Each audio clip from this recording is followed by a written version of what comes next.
accurate when I address it. Nakalagay dito sa statement, VP Duterte said, napakaklaro naman yung bending the law dyan sa impeachment na yan.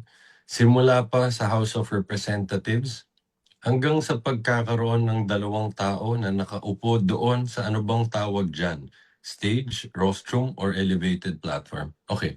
So as pointed out by Kong Ace a while ago, no, if the Vice President is pertaining to the proceedings before House of Representatives, well, the Supreme Court, no, has already ruled on this matter. It has dismissed due to mootness the two petitions filed, no, before the High Court, no, to question those proceedings, no. So mismo na nga din ng sinabi, no, ng spokesperson ng impeachment proceedings, so clear, wala nang reason para hindi magtuloy-tuloy itong impeachment proceedings which are now pending before the Senate sitting as an impeachment court, no.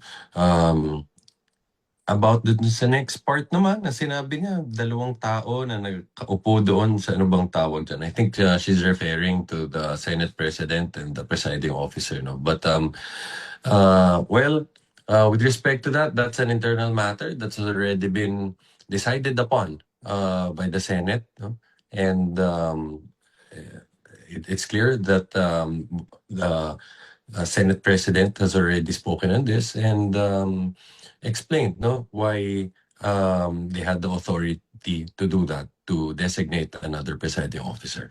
And I think more importantly, no, sinasabi kasi bending the law na nangyari sa impeachment. I think both parties agree that the presiding officer has been conducting, no, and presiding over these proceedings in an fair and equitable manner. We've heard this from the defense themselves, no, not complaining with the way that the presiding officer has handling matter. Both parties are in agreement, no, that the presiding officer has been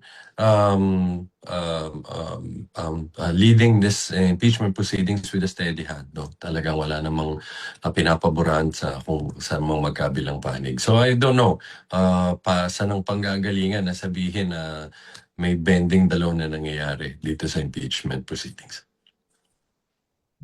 Okay. Last na lang po, may patanong lang po.